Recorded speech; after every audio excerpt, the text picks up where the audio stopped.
అందరికీ ఒక్కసారి ఏంటంటే చివరిగా పదే పదే ఇట్లా ఆడవాళ్ళను కించపరుస్తూ మాట్లాడే సంస్కృతి మంచిది కదా రాజకీయాలలో. ఈ దేశానికి ఒక మహిళనే రాష్ట్రపతిగా ఉంది.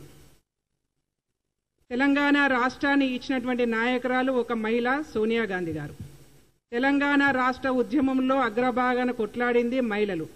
అందరూ కవితలు గారు గుర్తుపెట్టుకోండి. కౌశిక్ రెడ్డి, నువ్వు చీరలు గాజులు ఆడవాళ్లను కించపరిచే విధంగా పార్టీ మారినటువంటి ఎమ్మెల్యేలకు చూపించినావు కదా, మేము కూడా నీకొకటి చూపించాలనుకుంటున్నాము.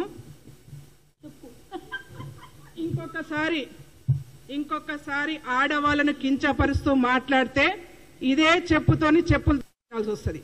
అందుకే మిస్టర్ కౌశిక్ రెడ్డి, ఒళ్ళు దగ్గర పెట్టుకొని ఉండు, ఒళ్ళు దగ్గర పెట్టుకొని మాట్లాడు. ఆడవాళ్ళను కించపరిచే విధంగా టీఆర్ఎస్ నాయకులు బీఆర్ఎస్ నాయకులు పదే పదే మాట్లాడుతున్నారు కాబట్టి ఇవాళ మేము ఈ సిచ్యువేషన్కి వస్తా ఉన్నాం. కాబట్టి ఇంకొకసారి మాట్లాడొద్దని చెప్పేసి హెచ్చరిక జారీ చేస్తా ఉన్నాం.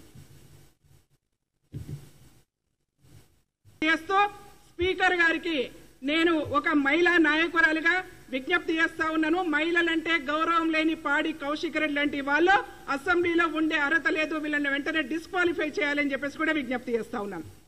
అందరికీ ఒక్కసారి ఏంటంటే చివరిగా పదే పదే ఇట్లా ఆడవాళ్ళను కించపరుస్తూ మాట్లాడే సంస్కృతి మంచిది కదా రాజకీయాలలో. ఈ దేశానికి ఒక మహిళనే రాష్ట్రపతిగా ఉంది. తెలంగాణ రాష్ట్రాన్ని ఇచ్చినటువంటి నాయకురాలు ఒక మహిళ సోనియా గాంధీ గారు. తెలంగాణ రాష్ట్ర ఉద్యమంలో అగ్రభాగాన కొట్లాడింది మహిళలు.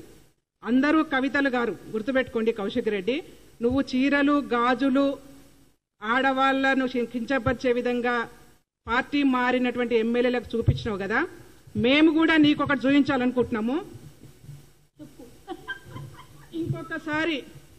ఇంకొకసారి ఆడవాళ్ళను కించపరుస్తూ మాట్లాడితే ఇదే చెప్పుతోని చెప్పులు తీయాల్సి వస్తుంది. అందుకే మిస్టర్ కౌశిక్ రెడ్డి, ఒళ్ళు దగ్గర పెట్టుకొని ఉండు, ఒళ్ళు దగ్గర పెట్టుకొని మాట్లాడు. ఆడవాళ్ళను కించపరిచే విధంగా టీఆర్ఎస్ నాయకులు బీఆర్ఎస్ నాయకులు పదే పదే మాట్లాడుతున్నారు కాబట్టి ఇవాళ మేము ఈ సిచ్యువేషన్కి వస్తా ఉన్నాం. కాబట్టి ఇంకొకసారి మాట్లాడొద్దని చెప్పేసి హెచ్చరిక జారీ చేస్తా ఉన్నాం. స్పీకర్ గారికి నేను ఒక మహిళా నాయకురాలిగా విజ్ఞప్తి చేస్తా ఉన్నాను. మహిళలంటే గౌరవం లేని పాడి కౌశిక్ రెడ్డి లాంటి వాళ్ళు అసెంబ్లీలో ఉండే అర్హత లేదు, వీళ్ళని వెంటనే డిస్క్వాలిఫై చేయాలని చెప్పేసి కూడా విజ్ఞప్తి చేస్తా ఉన్నాను.